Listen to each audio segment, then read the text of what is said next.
দর্শক আমন্ত্রণ 24 ঘন্টায় প্রেজেন্টেড বাই হাতিল। আপনাদের সঙ্গে আছেন মাহফুজ মিশা। আপনারা জানেন যে দেশব্যাপী নানা ধরনের অস্থিরতা চলছে, শিক্ষা প্রতিষ্ঠান থেকে ধর্মীয় সম্প্রদায়, সেখান থেকে পুলিশ, তার সঙ্গে হত্যাকাণ্ড চট্টগ্রামে, সব মিলিয়ে একটা উত্তেজনাকর পরিস্থিতি এবং একটা অস্বস্তিও কাটছে না।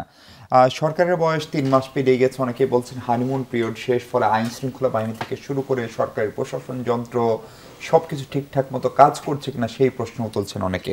এটিকে যা ঘটছে সেটিকে সরকারের পক্ষ থেকে বলা হচ্ছে নানা রকমের ষড়যন্ত্র, আবার কেউ কেউ বলছেন এটা সরকারি বিভিন্ন বাহিনী কিংবা আইন শৃঙ্খলা বাহিনীর হঠকারিতা, অথবা যারা এর সঙ্গে সম্পৃক্ত যেসব স্টেক হোল্ডার তাদেরও হঠকারী আচরণ কিনা সেসব নিয়ে আমরা কথা বলতে চাই। আলোচনা শিরোনাম নির্ধারণ করেছি ষড়যন্ত্র নাকি হঠকারিতা। আমার সঙ্গে স্টুডিওতে আছেন 3 জন ছাত্রনেতা, আছেন বাংলাদেশ জাতীয়তাবাদী ছাত্র দলের সাংগঠনিক সম্পাদক কেন্দ্রীয় কমিটির মোহাম্মদ আমানুল্লাহ আমান। আমান স্বাগত আপনাকে। আছেন বাংলাদেশ ছাত্র ইউনিয়ন কেন্দ্রীয় সংসদের সভাপতি মাহির শাহরিয়ার রেজা।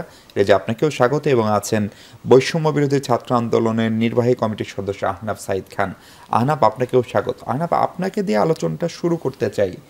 প্রফেসর ইউনূস খুব স্পষ্ট করে বলেছেন যে আপনারা, অর্থাৎ যারা জুলাই আগস্ট গণ আন্দোলনের সামনের সারি থেকে আন্দোলনটায় নেতৃত্ব দিলেন, সেটাকে বিপ্লব গণঅভ্যুত্থান যাই বলি, এবং একটা বিশাল পরাক্রমশালী সরকারের পতন ঘটলো, সেই সরকার প্রধান সহ একটা বড় অংশ দেশ ছেড়ে পালালো, আপনারাই হচ্ছেন প্রফেসর ইউনূসের নিয়োগকর্তা। সেই অর্থে তাহলে আপনাদেরকে যদি একটা ইউনিট বা দল হিসেবে কাউন্ট করি, তাহলে আপনারা হচ্ছেন ওই অর্থে সরকারি দল। এখন এই যে সনাতন ধর্মাবলম্বীদের একজন নেতা চিন্ময় কৃষ্ণ, তাকে এই মুহূর্তে অ্যারেস্ট করতে হলো কেন? যে অভিযোগ বলা হচ্ছে যে এয়ারপোর্ট থেকে তাকে গ্রেপ্তার করা হয়েছিল জাতীয় পতাকা অবমাননার দায়ে। আমরা তার আগে থেকে নানান অস্ত্র, এটি নিঃসন্দেহে আইনের ভিতরে বিচার হতেই পারে, হতেই হবে। সময়টা কি খুব ঠিক ছিল? এবং এটাকে কেন্দ্র করে পরবর্তী যে ঘটনাক্রম, সেটি কি ঠিক মতো সামাল দিতে পারছি আমরা, বিশেষ করে সরকার, আইন শৃঙ্খলা বাহিনী, এমনকি আপনারা? ধন্যবাদ আপনাকে। প্রথমেই বলছি যে আমরা আসলে সরকারি দল না, এই কনফিউশনটা ক্লিয়ার হওয়া উচিত। প্রফেসর ইউনূসের ব্যাপারে যে সিদ্ধান্তটা, সেটা বৈষম্যবিরোধী ছাত্র আন্দোলন বা এটা বাংলাদেশের রাজনৈতিক সরকার না, ফলে আপনারা সরকারি দল আসেন। আমি রূপক অর্থ বলছি। রূপক অর্থ আসলে খুব বেশি বলতে পারেন না। আর প্রফেসর ইউনূসের যেই প্রধান উপদেষ্টা হওয়ার ব্যাপারটা, এখানে একটা জাতীয় ঐক্য, জাতীয় জনমত ছিল, এটা নিয়ে কেউই ডিসএগ্রি করেনি। আর পরবর্তীতে সরকারের বিভিন্ন ব্যাপার সেপার বা অনেক কিছু, সেখানে বৈষম্যবিরোধী ছাত্র আন্দোলনের ইনভলভমেন্ট নেই। আর যারা আমাদের এখান থেকে ছাত্রপ্রতিনিধি হিসেবে সরকারে গিয়েছেন, সরকারে যাওয়ার পরে তারা বর্তমানে বৈষম্যবিরোধী ছাত্র আন্দোলনের অফিসিয়ালি আর কেউ না। তো এখানে চিন্ময় সাহেবের যে গ্রেফতারের ব্যাপারটা আসছে, সেটা নিয়ে প্রশ্ন থাকতে পারে, সেটা নিয়ে কথা হতে পারে, তর্ক বিতর্ক হতে পারে যে তাকে এই সময় গ্রেফতার করা ঠিক কি ভুল। কিন্তু ব্যাপার হচ্ছে, যেহেতু তার বিরুদ্ধে অভিযোগ আছে, সুতরাং আইন শৃঙ্খলা রক্ষাকারী বাহিনী তাকে হেফাজতে নিতেই পারে জিজ্ঞাসাবাদের জন্য, এবং আইন অনুযায়ী তার বিচার প্রক্রিয়া চলতে পারে। তিনি যদি নির্দোষ হন, তিনি অবশ্যই মুক্তি পাবেন, আর যদি নির্দোষ না হয়ে থাকেন সাজা পাবেন, তাহলে তিনি সাজা পাবেন। কিন্তু এই যে তাকে নিয়ে যে এই বিক্ষোভ হচ্ছে, বিক্ষোভও হতে পারে, সেটা জনগণ করতে পারে, কিন্তু এভাবে আদালতের মানে একটা ভীতিকর পরিস্থিতি তৈরি করা বা এটার জের ধরে একজন আইনজীবীকে আজকে হত্যা করা হলো, তো এতে আসলে কার লাভ হচ্ছে? এতে কি বাংলাদেশ রাষ্ট্র উপকৃত হচ্ছে, নাকি পার্শ্ববর্তী কোনো দেশ উপকৃত হচ্ছে? এবং এর মাধ্যমে আজকে যে পরিস্থিতিটা তৈরি হলো, আমরা সকল পক্ষকে, সকল সম্প্রদায়কে বারবার আহ্বান জানাচ্ছি যে আপনারা শান্ত থাকুন, সম্প্রীতি বজায় রাখুন। আর একটা ঘটনা ঘটেছে, আমরা চাই না এর রিয়েকশনে অন্য কোনো সম্প্রদায়ের কারো উপর আবার হামলা হোক। আনাপ, আপনার কাছে মনে হয় না যে সাম্প্রতিক সময়ে সনাতন ধর্মাবলম্বীরা, বিশেষ করে রংপুরে বিশাল সমাবেশ, এর আগে চট্টগ্রামের সমাবেশ, তাকে গ্রেফতারের পর গতকাল রাতে শাহবাগে তারা যে প্রতিক্রিয়া দেখালো, সেখানে একজন উপর হামলা, ফলে আজকে তাকে আদালতে নিলে একটা কিছু হতে পারে, সেই গোয়েন্দা তথ্য থাকা খুব অস্বাভাবিক কিছু না। ফলে আদালত চত্বরে একজন আইনজীবীকে আইনজীবীর পোশাক পরা অবস্থায় হত্যা করে ফেললো, আমরা তাকে বাঁচাতে পারলাম না, এই দায় দায়িত্ব কি স্বরাষ্ট্র মন্ত্রণালয়, আমাদের পুলিশ বাহিনী, গোয়েন্দা সংস্থা তারা এড়াতে পারে?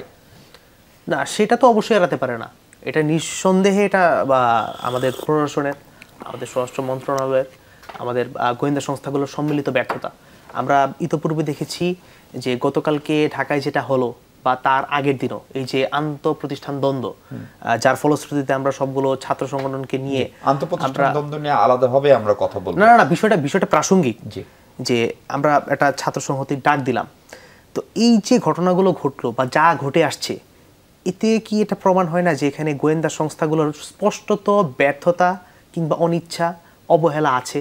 এবং একই সাথে পুলিশ, একই সাথে আপনার স্বরাষ্ট্র মন্ত্রণালয়, এখানে আসলে সবারই দায় আছে।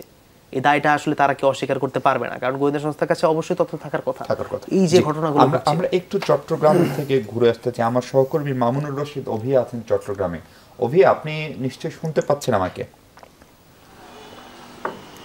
হ্যাঁ অভি, একটু জানতে চাই এই মুহূর্তে চট্টগ্রামের পরিস্থিতি কি, এবং আমরা জানি যে একজন আইনজীবীকে নির্মমভাবে হত্যা করা হয়েছে এবং চিন্ময় কৃষ্ণকে গ্রেপ্তারের পরে সেখানে নানা রকম প্রতিক্রিয়াও দেখা দিয়েছে এবং আইন শৃঙ্খলা বাহিনী সম্ভবত রাতেই যৌথ অভিযান চালাচ্ছে। চিটাগাংয়ের মানুষজন আসলে কি বলছেন?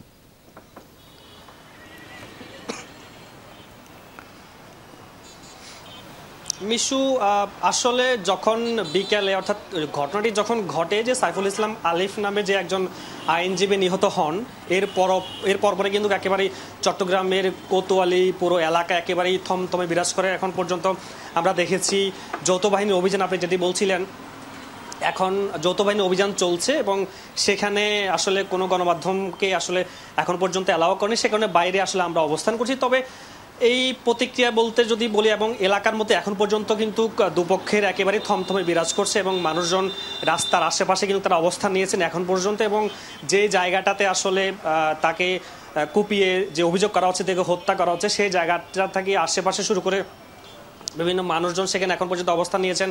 সেখানে পুলিশ রয়েছে, সেনাবাহিনীর সদস্য রয়েছে, বিজিবি রয়েছে, অর্থাৎ পর্যাপ্ত পরিমাণে আইন শৃঙ্খলা রক্ষাকারী বাহিনীর যে সদস্য সেখানে উপস্থিতি বাড়ানো হয়েছে পরিস্থিতি আসলে নিয়ন্ত্রণ করার জন্য। এবং এর সংঘর্ষে যখন হয় মানুষের মধ্যে, অর্থাৎ তারা দুপক্ষের বিকালের মধ্যে, যেই দুই পক্ষের মধ্যে আসলে পরপর কিছুক্ষণ পরপর তাদের মধ্যে ধাওয়া পাল্টা দেওয়া হয়।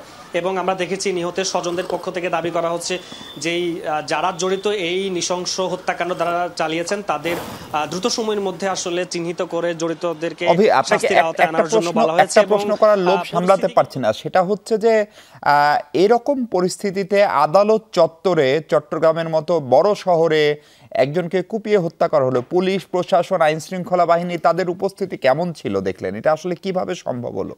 আজকে যান চলাচল কিছুটা কম এবং মানুষের মধ্যে কিন্তু একটু বাড়তি আতঙ্ক কাজ করছে। আমার প্রশ্নটা হচ্ছে যে আজকে দিনে দুপুরে যেভাবে হত্যা করা হলো একজন আইনজীবীকে, সেখানে পুলিশ প্রশাসন বা আইন শৃঙ্খলা বাহিনীর উপস্থিতি কেমন দেখলেন আপনি? এখন আইন শৃঙ্খলা বাহিনী খুবই তৎপর, বিষয়টা কেন এরকম হচ্ছে যে ডাক্তার আসিবার পূর্বেই রোগীটি মারা যাচ্ছে? কেন পুলিশ তখনই সেটা ঠেকাতে পারলো না? সেই সক্ষমতা ছিল না, নাকি পুলিশ সদস্যদের উপস্থিতি কম ছিল, নাকি এখানে আন্তরিকতার কোনো ঘাটতি ছিল?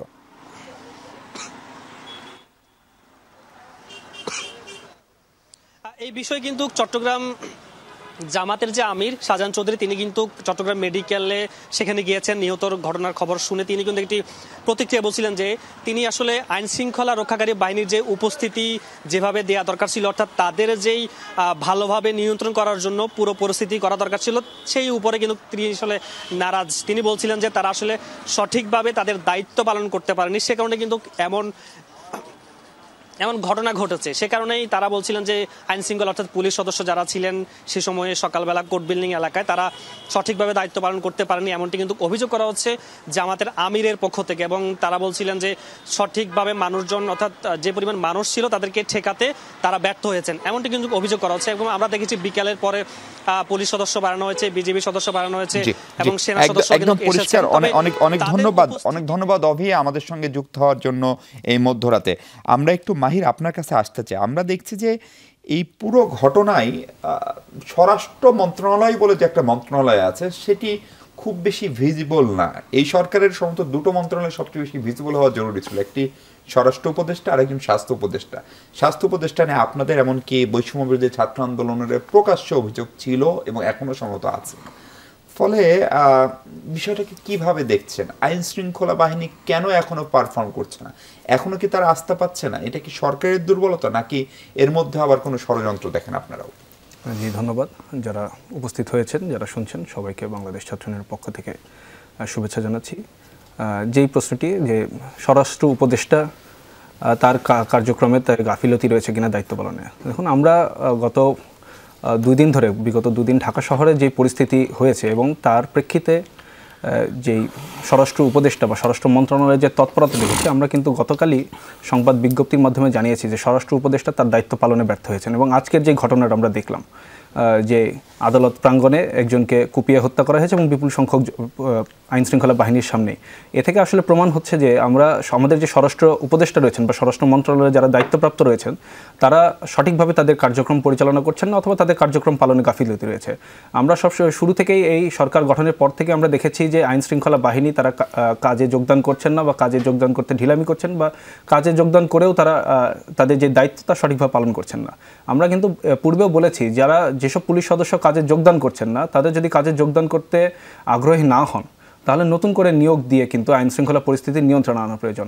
শুরুর দিকে ছাত্র জনতা তারা নিজেরা পাহারা বসিয়ে কিন্তু আইন শৃঙ্খলা পরিস্থিতি নিয়ন্ত্রণ করার চেষ্টা করেছে। আপনারা জানেন যে ঢাকা শহরে আমরা দেখেছি দীর্ঘদিন এই অভ্যুত্থানের পরপরই একটা লম্বা সময় কিন্তু বিভিন্ন এলাকায় গণডাকাতির ঘটনা ঘটেছে। সেই সময় ছাত্র জনতা তারা সেই দায়িত্ব তুলে নিয়েছে, পাহারা দিয়েছে। কিন্তু এই দায়িত্ব তো ছাত্র জনতা না, তারা দীর্ঘদিন এই কাজ করে যাবেন না। দেশে পুলিশ প্রশাসন রয়েছে, অন্যান্য বাহিনী রয়েছে, স্বরাষ্ট্র উপদেষ্টা তাকে নিয়োগ দেওয়া হয়েছে। তার কাজ তো শুধু তিনি বসে বসে বেতন নেবেন সরকার থেকে এমনটি নয়, তিনি এই ধরনের যেই পরিস্থিতি, সেই পরিস্থিতি নিয়ন্ত্রণে তিনি ষড়যন্ত্রের কথা বলেছেন। এর ভিতরে দেশি বিদেশি তিনি প্রথমত ষড়যন্ত্র থাকতে পারে, কি ষড়যন্ত্র আছে সেটি পরের ব্যাপার, কিন্তু তিনি যে তার দায়িত্ব পালনে ব্যর্থ সেটি কিন্তু তিনি এখনো পর্যন্ত স্বীকার করছেন না। আমরা দেখেছি যে তিনি সেই পূর্বের গদবাধা যারা আমরা দেখেছি বিগত সরকারে, যারা স্বৈরাচারী সরকারে যারা স্বরাষ্ট্র উপদেষ্টা, তার মতোই কিন্তু তিনি এসে দায় সারা বক্তব্যই দিচ্ছেন। তার যে দায়, তিনি সেই দায়টি গ্রহণ করছেন না। প্রথমত তার সেই দায়টি গ্রহণ করা প্রয়োজন। এরপর অধিকতর আপনার গোয়েন্দা বাহিনী রয়েছে, আপনার গোয়েন্দা বাহিনী কি আপনাকে সেই তথ্যটি দেয়নি যে আজকে চট্টগ্রামে এই ধরনের একটি বড় ধরনের ঘটনা ঘটে যেতে পারে?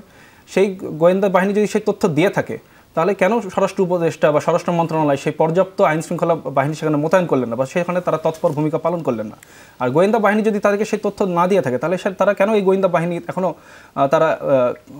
গোয়েন্দা বাহিনীর উপর তারা কেন আস্থা রাখছেন? তারা কেন গোয়েন্দা বাহিনী রিফর্ম করছেন না? আপনি বারবার রিফর্মের কথা বলছেন, রাষ্ট্র সংস্কারের কথা বলছেন। তো আপনি যদি প্রশাসনকে রিফর্ম করতে না পারেন, তাহলে আপনি রাষ্ট্র পরিচালনা করবেন কী করে? আর রাষ্ট্রের যে আনুষঙ্গিক যে সংস্কারের কথা হচ্ছে, সেই সংস্কারটা করে থাকবেন কী করে? আমরা মনে করি যে অবিলম্বে এই যে ঘটনাগুলো ঘটছে, তার দায় নিয়ে অবলম্বে স্বরাষ্ট্র উপদেষ্টাকে সসম্মানে তার পদ থেকে সরে যাওয়া উচিত, এবং যোগ্য কাউকে স্বরাষ্ট্র উপদেষ্টার দায়িত্ব দেওয়া উচিত। এবং অতি দ্রুত সময়ের ভেতরে বাংলাদেশে এই যে গত কয়েক সপ্তাহে আমরা যে বিশৃঙ্খল পরিস্থিতি দেখছি, তা আমাদের কারোর জন্যই সুখকর নয়। এবং আমরা মনে করি যে অভ্যুত্থানের চেতনাকে নস্যাৎ করবার জন্য যে ধরনের কার্যক্রম রয়েছে, তা দ্রুত বন্ধ করে সকলকে ঐক্যবদ্ধভাবে কিন্তু এই যে অভ্যুত্থানের চেতনা সমুন্নত রাখার জন্য আমাদেরকে কাজ করে যাওয়া প্রয়োজন। জি, আপনার কাছে একটা আসি, আমানুল্লাহ, আপনারাও আসলে বৃহত্তর অর্থে এই সরকারের অংশ। কারণ বিএনপি মনে করে যে 15 বছর ধরে আপনারা যে আন্দোলন সংগ্রাম করেছেন, একটা পটভূমি রচনা করেছেন, সেটার শেষ 34 দিন চূড়ান্ত খুনটা বৈষম্যবিরোধী ছাত্র আন্দোলন তৈরি করেছে। এখানে আপনাদেরও পরোক্ষভাবে উপস্থিতি ছিল, নামে না থাকলেও প্রত্যক্ষভাবেও ছিল, কিন্তু তখন হয়তো আপনারা সেটা ভিজিবল হননি কৌশলগত কারণে। এখন যখন এরকম কিছু হচ্ছে, এখন বারবার সবাই মিলে, বিএনপিও বলছে এটা ফ্যাসিবাদীদের চক্রান্ত। আমার ডক্টর হাসান মাহমুদ ওবায়দুল কাদেরের কথা মনে পড়ে, তারাও কিছু হলে বলতো এটা বিএনপি জামাতের ষড়যন্ত্র। যাই হোক, ফলে কারণ অনুসন্ধান না করে, দোষীদেরকে না ধরতে পেরে শুধু এই যে এটা বলে ফেলা, এইটাকে আসলে খুব ভালো কিছু হচ্ছে? এবং আসলে পার্থক্যটা কি দেখছি আমরা গেল সরকারের সঙ্গে এই সরকারের? বিগত সরকারের সাথে এই সরকারের পার্থক্য তো অবশ্যই আছে, এবং একটা বড় ধরনের মিলও রয়েছে। আপনি যেটা বললেন যে ন্যারেটিভ দেওয়ার ক্ষেত্রে এই সরকারের যারা উপদেষ্টারা আছেন, এবং বিশেষ করে স্বরাষ্ট্র উপদেষ্টা, ওনার কথাবার্তা আমার মনে হয় আসাদুজ্জামান কামালি কথা বলতেছে।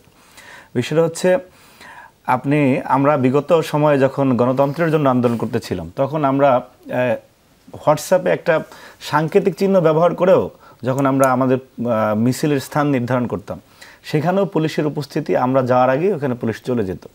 এবং এত বেশি সেন্সিটিভ ছিল যে আপনি মাটির নিচ থেকে পারলে আপনাকে ধরে আনবে। এবং আপনি হারুনের শেষের যে বক্তব্যগুলি আপনি অবশ্যই আপনাদের মুখস্থই আছে একরকম, যে মাটির নিচ থেকে বের করে আনবো, হ্যাঁ, আকাশ পাতাল যেখানে থাকে তারা বের করে নিয়ে আসবে। আপনি তার দেখবেন মানে যে হলো আইন শৃঙ্খলা বাহিনী চাইলে পারে। হ্যাঁ চাইলে পারে। আপনি এখানে এই যে আন্তঃপ্রাতিষ্ঠানিক যে সংঘর্ষটা হলো, সেখানে ঘোষণা দিয়ে, সুপার সানডে ঘোষণা দিয়ে তারপরে সংঘর্ষে জড়ালো। সেখানে 2 দিন সময় ছিল। 2 দিনে এই যে গোয়েন্দা সংস্থা যারা আছেন, এখনো রাষ্ট্রের ডিবি, এসবি, সিআইডি সহ সমস্ত ডিজিএফআই গোয়েন্দা সংস্থাগুলো বিদ্যমান আছে। তারা যে স্পষ্টতভাবে এই সরকারকে মেনে নিচ্ছে না, মনের দিক থেকে তাদের কাছে যে তাদের আপা যে বিদায় নিয়েছে, ঠিক আছে, সেটা যে তারা ফিল করতেছে এবং এটা যে একটা মানে আক্ষরিক দায়িত্ব পালন করতেছে, সেটা আমার কাছে স্পষ্টভাবেই মনে হচ্ছে। আপনি সম্পূর্ণ গোয়েন্দা ব্যর্থতা এখানে রয়েছে। পাশাপাশি আপনার এই যে স্বরাষ্ট্র উপদেষ্টা, আমার কাছে মনে হয় যে উনি শিল্পকলা বা উনি যদি নৃত্যের শিক্ষক হতেন সেটা ভালো করতেন। স্বরাষ্ট্র উপদেষ্টা হিসাবে যে সমস্ত কার্যপ্রণালী থাকা উচিত তার ধারে কাছে উনি নেই। তারপরে আপনি দেখবেন যে এই পুলিশের ভিতরে যে মানে রাষ্ট্রের সংস্কারের কথা ওনারা বলছেন, কিন্তু পুলিশের মধ্যে যে সংস্কারটা বেসিক্যালি এইটাই প্রথম করা লাগতো, সেইখানে তারা প্রচণ্ড রকম ব্যর্থ। একজন দেখা গেছে শাহবাগের ওসি ছিলেন, তাকে উত্তরায় নিয়ে গেছে, উত্তরায় ছিলেন তারা ওই নীলফামারের এক জায়গায় নিয়ে গেছে, এরকমের ট্রান্সফার হয়েছে শুধু তারা, কিন্তু তারা প্রত্যেকে বিদ্যমান রয়েছে। আমি অনেককেই চিনি যারা ছাত্রলীগে পোস্টেড ছিল, যারা কাউন্টার টেরোরিজম এবং ডিবি রিমান্ডে যারা গণতান্ত্রিক আন্দোলন করতেছিল, তাদের উপর প্রচণ্ড রকমের দুর্বিষহ আচরণ করেছে, নির্মম নির্যাতন চালিয়েছে, তারা প্রত্যেকে শপথে বহাল আছে। মুষ্টিমেয় কিছু অফিসারকে সরানো হয়েছে। তো আপনি 100 দিন তো কম সময় না, এর ভিতরে কি আপনারা কি এগুলি দেখেন না যে কে কোথায় আছে? চট্টগ্রামে ঘটনাটা একটু আগে আপনাদের রিপোর্টার যেটা বলতেছিল যে এখানে পর্যাপ্ত ফোর্স ছিল না, এটা কি কোনোভাবে মেনে নেওয়ার মতো বক্তব্য হতে পারে? ফোর্স ছিল না মানে 28 অক্টোবরে বিএনপির পল্টনের জনসমাবেশে সেখানে লক্ষ লক্ষ মানুষ সরাতে লাগছে 50 মিনিটের মতো, ফোর্স ছিল। আর আজকে ওইখানে কয়েকশো লোক জড়ো হয়েছে, তাদের ফোর্স ছিল না বলে একজন মানুষকে দিনে দুপুরে নৃশংসভাবে মেরে ফেললো। মানে তারপরে এই যে দেখেন যে সরকারের ভিতরে আপনি যে শিরোনাম করছেন যে ষড়যন্ত্র নাকি হটকারিতা, আমার কাছে ষড়যন্ত্র তো আছে, এটা তো স্পষ্টই ষড়যন্ত্র আছে। এই ধরনের একটা ফ্যাসিবাদ বিদায় হয়েছে, তারা ষড়যন্ত্র করবে না? তারা কি বসে থাকবে নাকি? খুবই স্বাভাবিক। হটকারিতা শব্দটার যদি আপনি আরো একটু সুন্দরভাবে বলি, সাধারণ মানুষ যাতে বোঝে যে না ভেবে চিন্তে কাজ করে হটকারিতা, অপরিণামদর্শিতা, অবিমৃষ্যকারিতা। এই সরকারে এখানে যেখানে একটা অস্থিরতা চলতেছে সারা দেশে, আপনার এটাকে সামাল দেওয়া দরকার। চিন্ময় দাস তো দেশ থেকে চলে যাচ্ছিল না, তাকে কারা ধরেছে? মানে প্রায়োরিটি সেট করাই অ্যাবসলিউটলি, যে এখানে যারা ভারতীয় আধিপত্যবাদ এবং শেখ হাসিনা যেটা চাচ্ছে, আপনি ঠিক সেই কাজটা মাঠে বাস্তবায়ন করে তাদেরকে সুযোগ করে দিচ্ছেন। চিন্ময় দাসকে এই মুহূর্তে ধরার কিছু ছিল না, তো ঠিক আছে সে অপরাধ করেছে, সে তো অপরাধী, কিন্তু বাংলাদেশের ছিল কিছু কৌশলগত বিষয়। তাকে এয়ারপোর্ট থেকে ধরেছে, আপনি এয়ারপোর্ট থেকে ফেরত দিতেন, যেমনটি আপনি হাসান মাহমুদ, যে আপনি দেশ ত্যাগ করতে পারবেন না, ঠিক না? তো রাষ্ট্রের তো কৌশল থাকতে হবে। এখন এই প্রত্যেকটা সেক্টরে আমি যদি আর একটু অ্যাড করি, আপনি দেখেন যে গতকালকে আজকেও আমি বাজারে গিয়েছিলাম, যে আমি মানে খুব দুর্বিষহ জীবন মনে হচ্ছে যে এই যেগুলি মানুষ ক্ষিপ্ত হবে না সেইগুলি নিয়ন্ত্রণ করার একটা জায়গায় কিন্তু সরকার টাচ করতেছে না, শুধু বক্তব্য বিবৃতি এবং দেশবাসীর সহযোগিতা চাচ্ছেন। এটা কোনো ধরনেরই মানে আমার কাছে মনে হচ্ছে যে তারা একটা দায় সারা দায়িত্ব পালন করেছেন, একটা এনজিও পরিচালনা করতেছে। আপনি এই 3টা কলেজ এবং একটা মেডিকেল কলেজের এই 2 দিনের যে ঘটনা সেটার কথা বলছিলেন, আপনারা তো ভাই সবাই একসঙ্গে ছিলেন 5 আগস্ট পর্যন্ত। আমার প্রশ্ন হচ্ছে, ধরেন এখন কলেজগুলোতে বা ক্যাম্পাসগুলোতে ছাত্রলীগ নাই, প্রকাশ্যে গোপনে থাকতে পারে, তো এই 3টা কলেজে এরকম ঘটনা ঘটলো, এত মানে গন্ডগোল হলো দীর্ঘক্ষণ ধরে, ছাত্রদল সেখানে কি ভূমিকা পালন করলো? কেন ছাত্রদলই বা এটা মীমাংসা করার উদ্যোগ নিল না, সামনে এসে দাঁড়ালো না? কারণ ছাত্রদলের তো এখন নিয়ন্ত্রণ আছে। সঙ্গে বৈষম্য বিরোধী আন্দোলনকে কেন ডাকলেন না? ছাত্র শিবির, ছাত্র ইউনিয়ন, ছাত্র ফেডারেশন যারা আছে তাদেরকে কেন ডাকলেন না? সেই প্রশ্নের উত্তর আপনার কাছে শুনবো। তার আগে দর্শক ছোট্ট একটা বিরতি নিচ্ছে, আমাদের সঙ্গে থাকবেন নিশ্চয়ই। দর্শক, চলমান ঘটনা প্রবাহ নিয়ে কথা বলছি আমরা 24 ঘন্টায়। শিরোনাম ষড়যন্ত্র নাকি হটকারিতা। জাতীয়তাবাদী ছাত্র দলের সাংগঠনিক সম্পাদক আমানুল্লাহ আমান আছেন আমাদের সঙ্গে। এই কলেজগুলোতে যখন কালকে এই অস্থিরতা, ছাত্র দল কেন সেখানে ভিজিবল হলো না? কেন সামনে গিয়ে দাঁড়িয়ে সমঝোতার উদ্যোগ নিল না? কেন সবাইকে আহ্বান করলেন না? আপনারাই তো এখন সবচেয়ে বড় ছাত্র সংগঠন। দেখেন, মাহবুর রহমান মোল্লা কলেজের একজন শিক্ষার্থী ডেঙ্গু আক্রান্ত হয়ে ন্যাশনাল মেডিকেল কলেজে ভর্তি ছিলেন। সেখানে ওই সংশ্লিষ্ট কলেজের শিক্ষার্থীরা মনে করেছে যে ভুল চিকিৎসার কারণে, শিক্ষার্থী না, তিনিও সাবেক শিক্ষার্থী, হ্যাঁ ওই তো তাদের ফ্রেন্ডরা অনেক এখনো ওই ক্যাম্পাসে আছে। তো এখন এটা তো মৃত্যুর খবর শোনার সাথে সাথে তার বন্ধু বান্ধব, তার যারা সার্কেল থাকে তারা চলে আসছে হসপিটালে। এসে তারা ওখানে এক পর্যায়ে ভাঙচুর শুরু করেছে। তো এখানে তো কিভাবে আমরা হঠাৎ করে ওখানে যাব? এটা তো মানে আপনি এটা তো বলছেন পরশুদিনের ঘটনা, কালকে কেন গেলেন? তারপরে শুনেন, আপনাকে এটা কিছু মানে আমি বিকেলবেলায় বাংলা ভিশনে একটা টক শোতে গিয়েছিলাম, সেখানে আমার সাথে যিনি আলোচক ছিলেন তিনি আমাকে দেখালেন যে আমাদের ছাত্র দলের ওই সোহরাওয়ার্দী কলেজের 2 নেতার ছবি পাওয়া গেছে ওই কোথাও একটা জায়গায়, ওরা পাশে দাঁড়িয়ে আছে। তো এখন এই মিউচুয়াল করতে গেলেও তো ঝামেলা। এটা তো আরেকজনে মনে করেন যে একটু আগে একটা জাতীয় ঐক্যমত্যের বিষয়ে কথা বলতেছিলাম যখন অফ দ্য রেকর্ডে ছিলাম আমরা, তো ওই মিউচুয়াল করতে গেলেও তো দেখা গেছে যে একটা পক্ষ বলবে, এরকম পক্ষ তো আছে যে যারা এই 5 তারিখের পর আমাদেরকে নিয়ে বিভিন্ন ধরনের ন্যারেটিভ তৈরি করেছে যে ছাত্রদল এগুলি করতেছে। তো তারা তো বৈষম্য বিরোধী এদের কথা বলছে। আরো একটি সংগঠন আছে যারা দেখা গেছে বিভিন্ন ক্যাম্পাসে হঠাৎ করে কমিটি দিয়েছে, হঠাৎ করে ইসলামী ছাত্র শিবির। আমাদেরকে এখনো কি আমরা নামটাম নিতে ভয় পাই? না, আপনি যেটা আমি বোঝাতে চাচ্ছি সেটা দর্শক যদি বোঝে তাহলে সেটাই কথা। তো এই উপস্থিতিটা এইভাবে ন্যারেটিভ তৈরি করা হয়। এরপরে আমি মূল কাজটা কাদের, আপনি যেখানে কলেজে এই ধরনের সংকট হলে আপনারা স্বপ্রণোদিত হয়ে আগে যাবেন না, এগিয়ে আমরা যাচ্ছি না তা না, তো আপনি এগিয়ে গেলেও তো সমস্যা। এখন যে মূল যারা স্টেক হোল্ডার আছে এখানে বৈষম্য বিরোধী ছাত্র দলের ব্যানার, তারাও তো পর্যাপ্ত সময় পেয়েছিল। আমরা যে সময়টুকু পেয়েছি আপনি যেটাকে বলতে চাচ্ছেন সেই সময়টা তারাও তো এই ঢাকা শহরে ছিল এবং তারা well connected with the administration. ওই সংশ্লিষ্ট কলেজগুলির প্রশাসনিক বডি আছে তাদের সাথে, এবং ওখানে ছাত্র উপদেষ্টা আছে, অধ্যক্ষ, ভাইস প্রিন্সিপাল আছে, অর্থাৎ প্রশাসনিক বডি আছে। তারা কেন প্রশাসনকে অবহিত করলো না? গোয়েন্দা সংস্থাগুলি কি করলো? রাষ্ট্র কি করলো? আমি তো আপনাকে প্রথম যেটা দিয়ে শুরু করেছিলাম যে ঘোষণা দিয়ে সুপার সানডে, মানে দিস ইজ আনবিলিভেবল, এটা এক দেশ হয়ে গেছে। আপনি ছাত্র সংগঠন হিসাবে আমাদেরকে যেটা বলতেছেন সেটা আমাদের একটা নৈতিকতার প্রশ্নে আসতে পারে, কিন্তু দায়িত্ব তো রাষ্ট্রের এবং আমাদের বাধ্যবাধকতা নেই, বরং আমাদের উপস্থিতিকে অন্যভাবে ব্যাখ্যা করা হতো।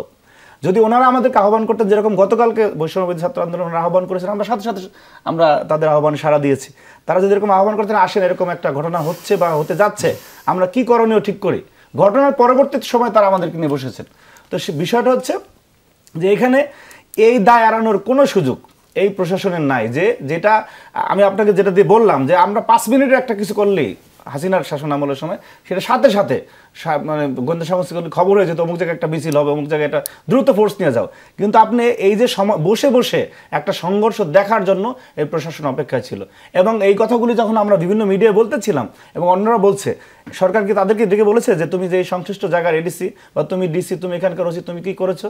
এরকম কোনো জবাবদিহিতার জায়গাও নেই। মানে একটা কি উদ্ভট উটের পিঠে চলেছে সন্দেশ, এরকম আমার কাছে মনে হচ্ছে যে কোনো রকম কারো কোনো দায়বদ্ধতা নয়, শুধুমাত্র জাতিকে আহ্বান করে যাচ্ছে যে আসুন জাতির স্বার্থে আমরা একত্রে থাকি। আনাপ, আপনাকে ওই প্রশ্নটাই করতে চাই রেজাকে একটু থামিয়ে, সেটা হচ্ছে যে আপনারা কেন গেলেন না? জিনিসপত্র তো আপনাদের নিয়ন্ত্রণে থাকার কথা।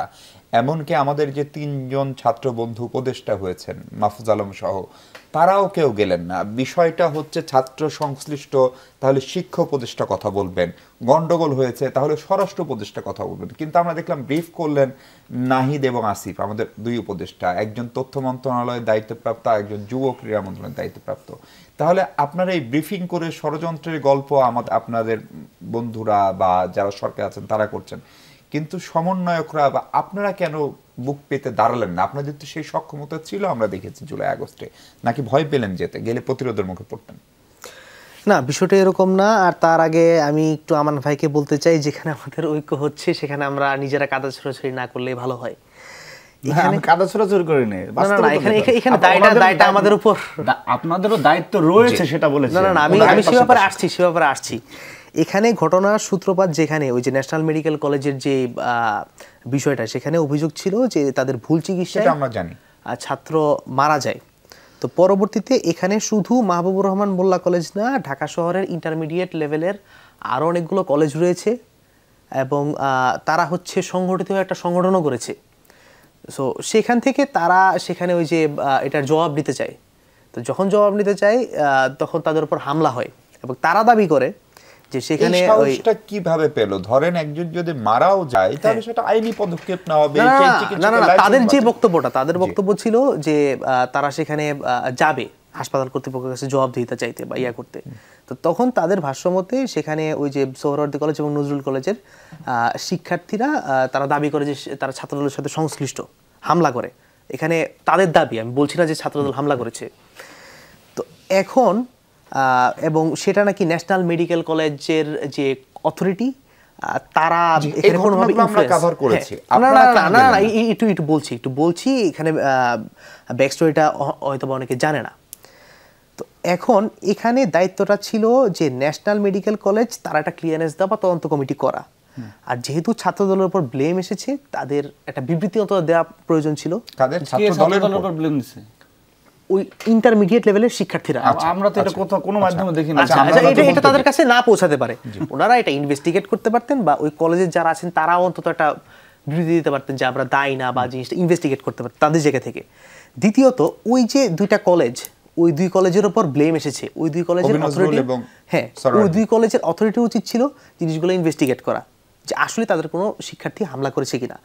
আর তারপর সেখানে কোতোয়ালি থানা অবস্থিত, ডিএমপি আছে, তারা নীরব ভূমিকায় ছিল এই ঘটনাগুলোর পরে, বা যারাই হামলা করেছে শিক্ষার্থীদের উপর, ইন্টার শিক্ষার্থীদের উপর, তারা কোনো ব্যবস্থা নেয়নি।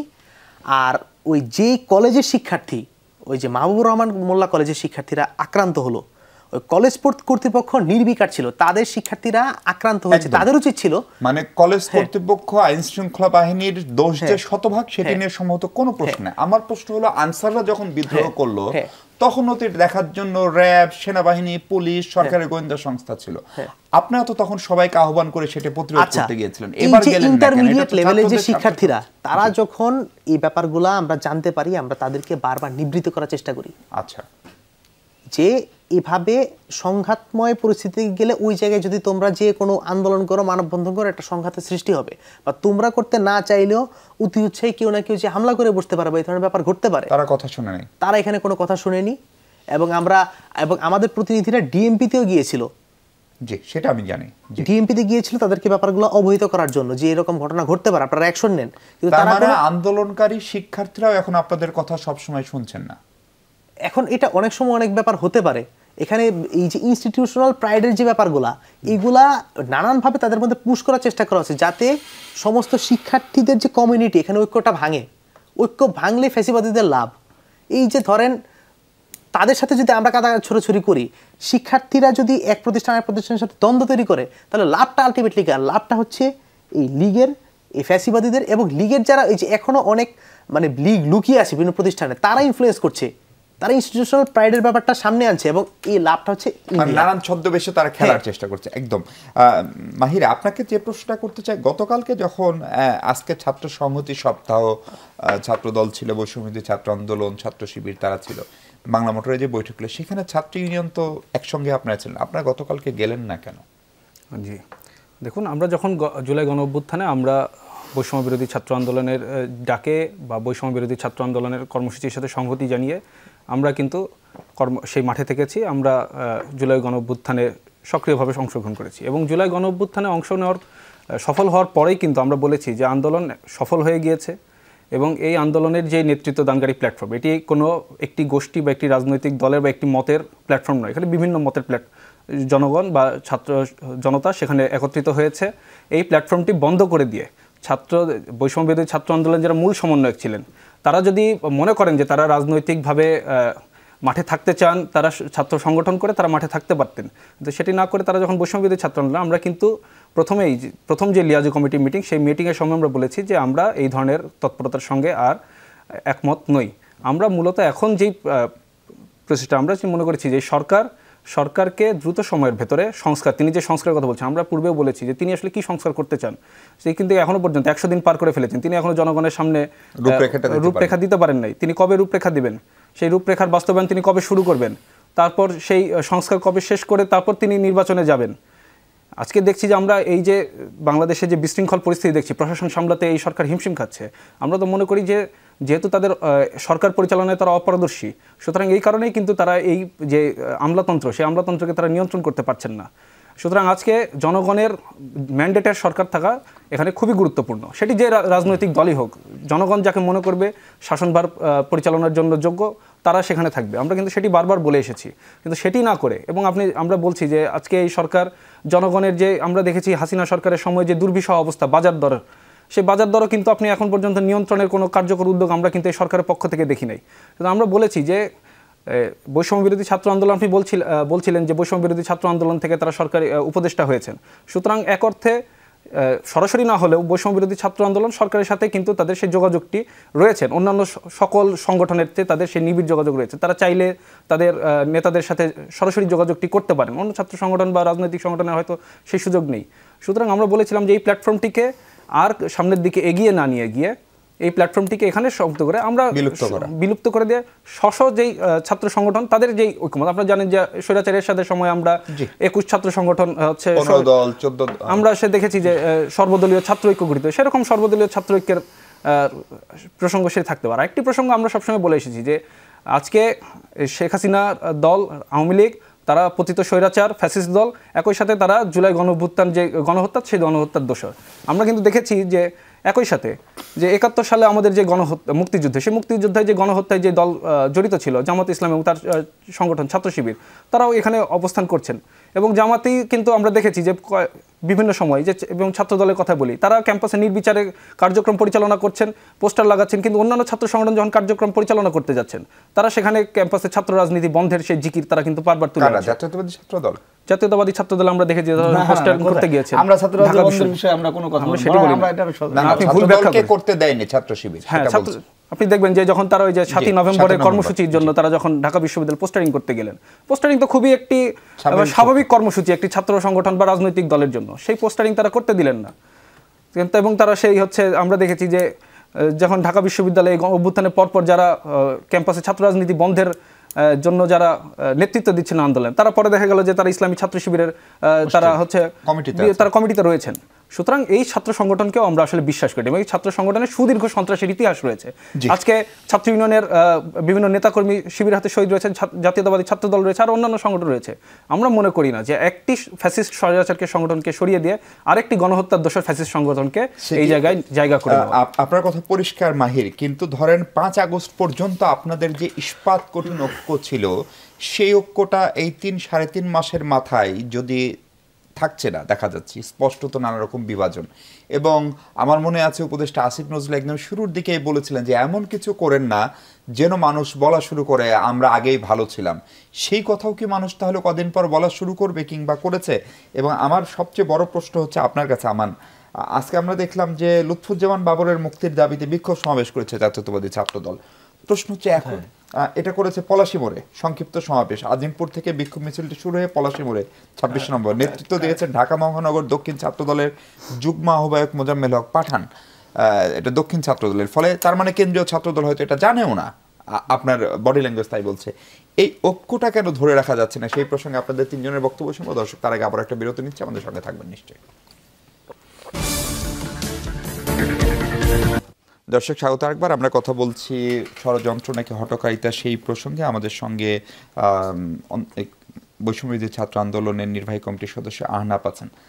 আহনাফ, অনেকগুলো বিষয়, এই ঐক্যটা এত তাড়াতাড়ি কেন নষ্ট হলো এবং এই ঐক্যটা কেন ধরে রাখা গেল না, সেইটা একটা জানার জায়গা।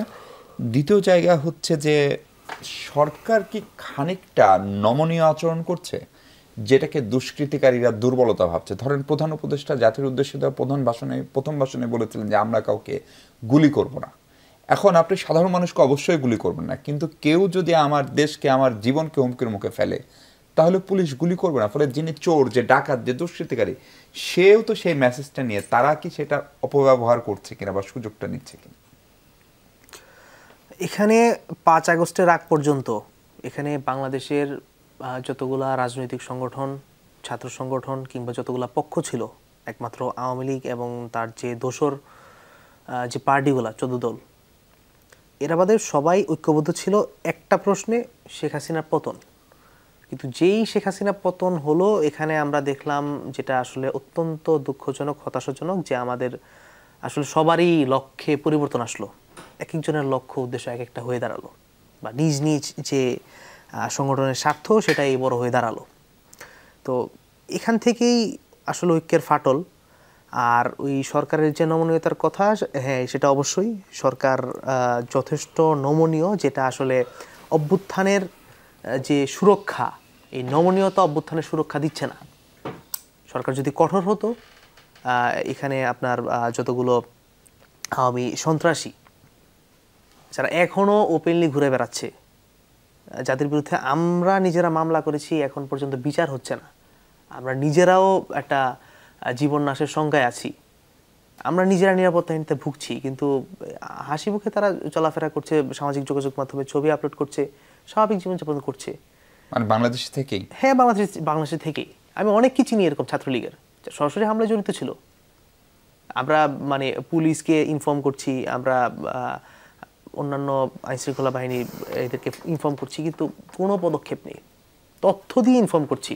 আমি বেশ কয়েকজন আওয়ামী লীগ সন্ত্রাসীর ব্যাপারে, ছাত্রলীগের সন্ত্রাসীর ব্যাপারে তথ্য দিয়ে ইনফর্ম করেছি যে অমুক জায়গায় আছে, কোনো অ্যাকশন নেয় নাই। তো এই সমস্ত কারণে আসলে আমাদের অভ্যুত্থানের যে স্পিরিটটা, সেটা আসলে এটা সরকারের ঊর্ধ্বতন মহলকে জানানোর সুযোগ হয়নি আপনাদের সঙ্গে? আমরা তো জানি, আমরা জানাচ্ছি, এবং তাদের ভাষ্য মতে তারাও প্রশাসনকে চাপ দিচ্ছে, কিন্তু প্রশাসন আসলে নিয়ন্ত্রণে নেই।